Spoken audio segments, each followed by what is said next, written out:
नमस्ते विद्यार्थी मित्रांनो, आज आपण पुन्हा एकदा इयत्ता 9वी इतिहासाची साधने प्रकरण क्रमांक 1 भाग 2 की अगदी अशा या इतिहासाच्या साधनामध्ये आपण आत्तापर्यंत इतिहासाची जी काही साधनं आहे की अशा या साधनामध्ये आपण लिखित जी साधनं होती तर अशा या लिखित साधनांचा अभ्यास आत्तापर्यंत आपण केलेला आहे।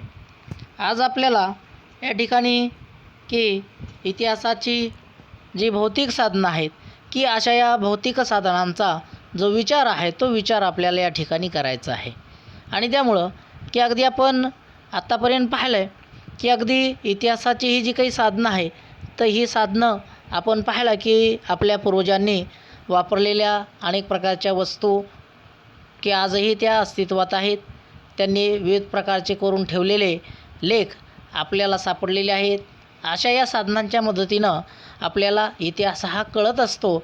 आणि त्यामुळं की अशा या साधनांच्या मदतीनं अगदी विविध अशा प्रकारच्या चालीरीती, परंपरा, लोककला, लोकसाहित्य, ऐतिहासिक कागदपत्रे यांच्या आधारे आपल्याला सहजपणे इतिहास कळत असतो। आणि म्हणून अशा या इतिहासाच्या साधनामध्ये आज आपण भौतिक साधनं जी आहे की अशा या भौतिक साधनांचा विचार आपण या ठिकाणी करणार आहोत। आणि त्यामुळं की अशी ही जी काही भौतिक साधनं आहे की अशा या भौतिक साधनामध्ये मग अशी ही भौतिक साधनं म्हणजे नेमकं काय की ते पाहत असताना आपल्याला विविध अशा प्रकारच्या माहितीचा उपयोग या ठिकाणी होत असतो की दैनंदिन जीवनामध्ये माणूस हा विविध प्रकारच्या वस्तू वापरत असतो।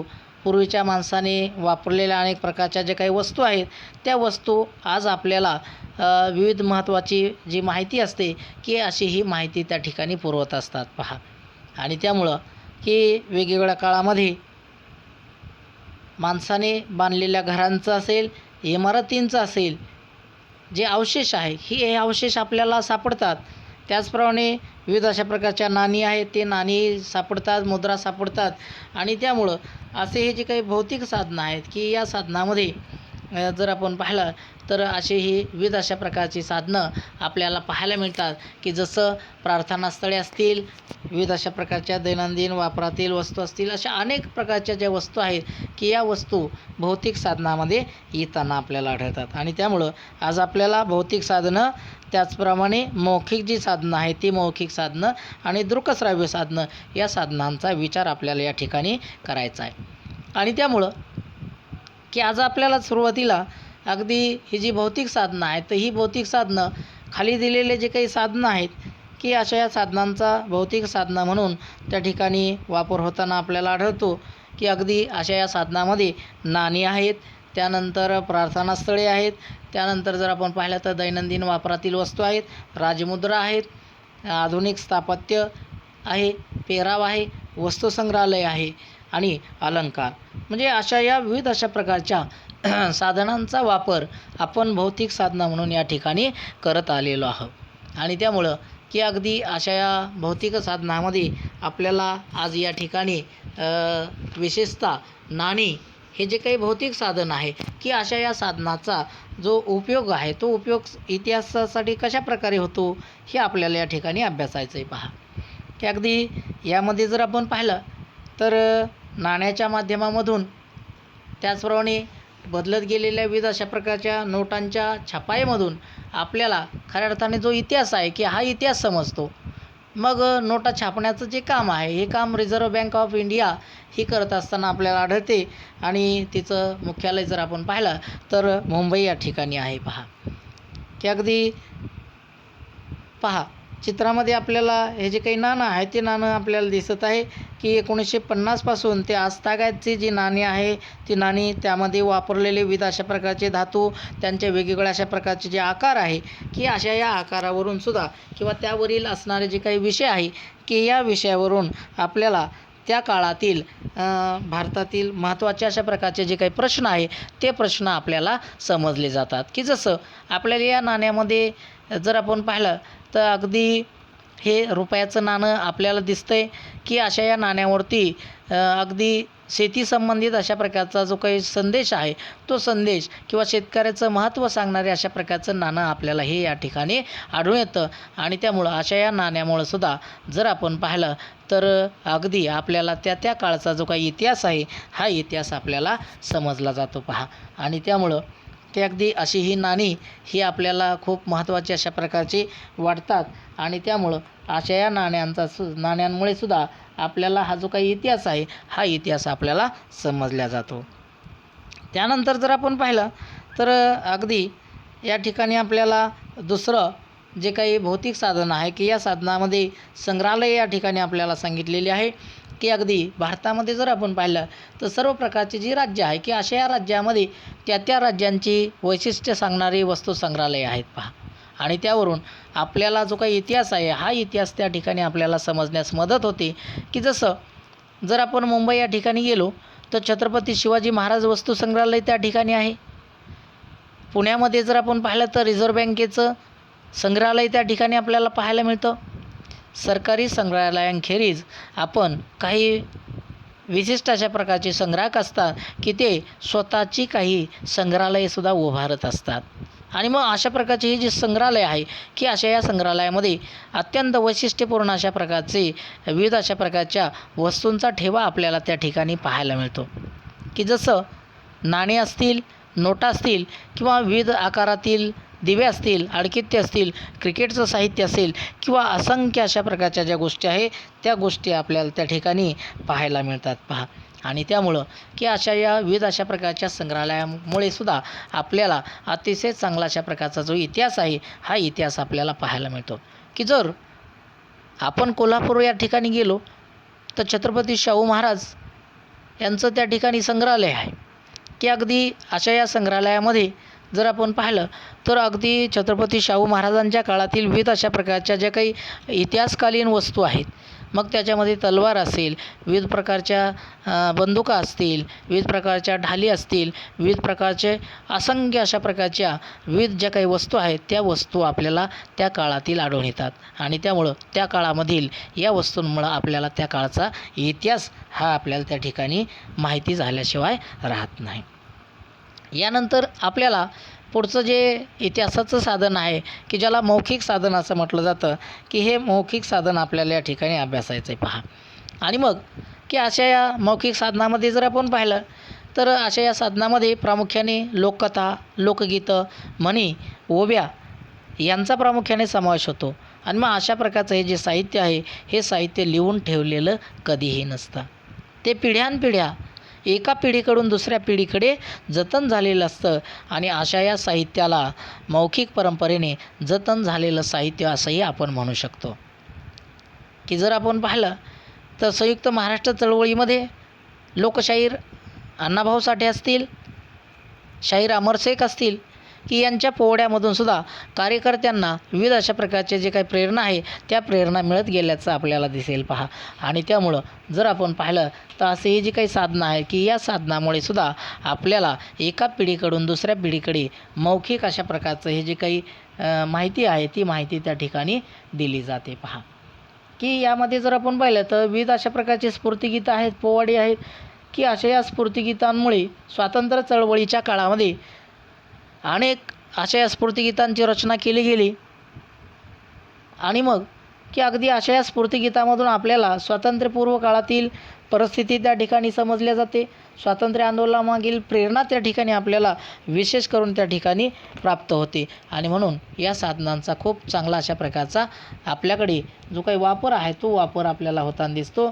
की अशा या साधनामुळे सुद्धा जर आपण पाहिलं तर एका पिढीकडून दुसऱ्या पिढीकडे अगदी मुखोद्गत अशा प्रकारचा हा एक ठेवा आहे असंही आपल्याला म्हणता येईल. आणि तो एका पिढीकडून दुसऱ्या पिढीकडे दिला जातो पहा. की अगदी यामध्ये जर आपण पाहिलं तर प्रामुख्याने या ठिकाणी आपल्याला मौखिक साधनामध्ये लोकगीतं आहेत, पोवाडे आहेत, लोककथा आहेत, प्रसंगवर्णन आहेत, मुलाखती आहेत, स्फूर्तिगीतं आहेत, मेळे, जलसे, कलापथक म्हणजे असे असंख्य अशा प्रकारचे हे जे काही मौखिक साधनं आहेत ही मौखिक साधनं आपल्याला प्रामुख्याने सांगता येतील पहा.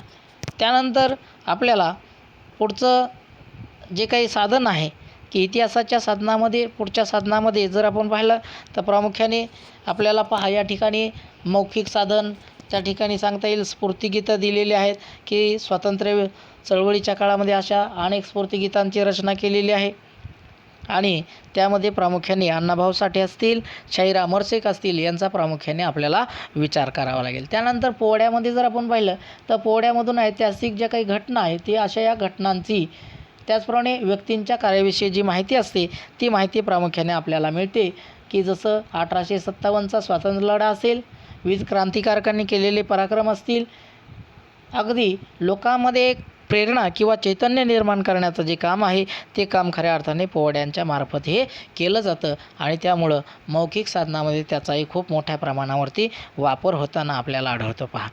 त्यानंतर पुढचं साधन आहे दृकश्राव्य साधन. मग दृकश्राव्य साधन म्हणजे काय की अगदी दृक म्हणजे पाहणे, श्राव्य म्हणजे ऐकणे, की अगदी आपण दूरदर्शन असेल, चित्रपट असेल, आंतरजाल असेल की ही जी साधनं आहे की अशा साधनांना प्रामुख्याने आपण दृकश्राव्य अशा प्रकारचं साधन म्हणत असतो पहा. आणि त्यामुळं की अगदी अशा या दृकश्राव्य साधनामध्ये विविध अशा प्रकारच्या देशी असतील, परदेशी अशा प्रकारच्या ज्या काही वाहिन्या आहेत त्या वाहिन्यासुद्धा आपल्याला त्या ठिकाणी सांगता येतील की जसं हिस्ट्री चॅनल असेल, डिस्कवरी चॅनल असेल हे आपल्याला त्यामध्ये प्रामुख्याने सांगता येईल पहा. त्यानंतर जर आपण पाहिलं तर पहा film and television institute of India की ज्याला FTII असं म्हटलं जातं की हे नेमकं काय आहे. FTII म्हणजे नेमकं काय तर भारत सरकारने पुणे या ठिकाणी 1960 मध्ये लोकशिक्षण देण्याच्या हेतूने अशा प्रकारचं film and television institute of India ही जी संस्था आहे की अशा या संस्थेची स्थापना केली. मग समाजकारण असेल, राजकारण असेल, क्रीडा असेल, कला असेल, संस्कृती असेल अशा विविध अशा प्रकारचे जे क्षेत्र आहे की अशा या क्षेत्रातील महत्त्वाच्या घटनावर आधारित जे वृत्तपट आहे हे वृत्तपट इंडियन न्यूज रिव्ह्यू अशा प्रकारची जी संस्था आहे की या संस्थेने तयार केलेली आहेत. त्याचप्रमाणे समाजाचं नेतृत्व करणाऱ्या व्यक्ती असतील, देशासाठी योगदान देणाऱ्या व्यक्ती असतील, महत्त्वाच्या स्थळांची माहिती देणारे अनुभवपट की ज्याला आपण डॉक्युमेंटरीज असं म्हणतो की असे हे सर्व अशा या film and television institute of India याने तयार केलेले आहेत. आधुनिक भारताचा इतिहास जर आपण पाहिला तर तो इतिहास अभ्यासण्यासाठी वृत्तपट असतील किंवा अनुभवपट हे फार उपयोगी पडत असल्याचं आपल्याला आढळून येतील आणि त्यामुळं की अगदी अशा या film and television institute of India याचंही जे महत्त्व आहे ते महत्त्व आपल्याला सांगता येईल की आपल्याला या चित्रामध्ये हे अगदी film and television institute of India याचं बोधचिन्ह आपल्याला हे या ठिकाणी दिसत आहे पहा. म्हणजे एकंदरीत जर आपण पाहिलं तर अगदी आधुनिक भारताच्या इतिहास लेखनासाठी व एक उपयुक्त असणारी काही जी काही साधनं आहेत ती की ज्या साधनांचा आत्तापर्यंत आपण अभ्यास केला की 21व्या शतकामध्ये काळ अतिशय प्रचंड वेगाने बदलत आहे. आत्ताची जी साधनं आहेत की ही साधनंसुद्धा आज रोजी अपुरे पडतील आणि त्यामुळं स्वाभाविकपणे जर आपण पाहिलं तर नवनवीन साधनं जी आहेत ती साधनं आपल्याला पुढे येताना दिसतात की जसं घरगुती टेलिफोन ते मोबाईल हा जर प्रवास आपण पाहिला तर तो प्रवास अतिशय प्रचंड अशा प्रकारचा प्रवास आहे की याच्यामध्ये विविध अशा प्रकारचे जे काही बदल आहेत ते बदल त्या ठिकाणी झालेले आपल्याला आढळतात. त्यानुसार आपल्याला त्या ठिकाणचा इतिहास हा आढळतो. आणि अशा या प्रवासामध्ये जर आपण पाहिलं तर पेजर नावाचं हे साधन हे सुद्धा संपर्कासाठी मध्यंतरी आलं होतं की ते जेवढ्या वेगामध्ये आलं तेवढ्याच वेगामध्ये ते संपुष्टात आलं की अगदी आंतरजाल म्हणजे इंटरनेट. मग अशा या इंटरनेटवर उपलब्ध असलेली जी प्रचंड अशा प्रकारची जी माहिती आहे, माहितीचा साठा आहे, हा साठासुद्धा आपल्याला इतिहासाचा अभ्यास करण्यासाठी प्रामुख्याने प्राप्त होतो. या माहितीच्या आधारेसुद्धा आपण इतिहास हा चांगल्या प्रकारे समजून घेऊ शकतो. पण माहितीची सत्यता, यथार्थता ही मात्र आपल्याला त्या ठिकाणी तपासून घ्यावी लागते आणि त्यामुळं अशा या इंटरनेटच्या माध्यमाच्याद्वारे सुद्धा आपण खूप प्रचंड अशा प्रकारचा जो इतिहास आहे की या इतिहासाचा अभ्यास आपण करू शकतो. एकंदरीत जर सांगायचं झालं तर इतिहासाचा सर्व साधनांच्या आधारे अभ्यास करणं सहज साध्य झालेलं आहे. ही सर्व प्रकारची साधनं आधुनिक काळातील आहेत. त्यांची उपलब्धता होणं शक्य झालेलं आहे. एक प्रकारे इतिहास हा जीवनातील सर्व अंगांना स्पर्श करणारा आहे आणि त्यामुळं साधनांच्या जतनाचे सुद्धा प्रयत्न सर्व स्तरावरून होताना आपल्याला आढळतात. आणि विद्यार्थी मित्रांनो, अशा या इतिहासाच्या साधनांचं जतन आणि संवर्धन करणं ही खरोखर काळाची गरज आहे आणि अगदी अशा या संवर्धनामध्ये जतनामध्ये आपलासुद्धा सहभाग हा असावा असे मी आशा करतो. आणि अगदी असा इतिहासाची साधनं हा पाठ आपला या ठिकाणी संपलेला आहे की विद्यार्थी मित्रांनो, या पाठाखाली दिलेला जो स्वाध्याय आहे हा स्वाध्याय तुम्ही पूर्ण कराल असे मी अपेक्षा करतो आणि इथेच थांबतो. धन्यवाद.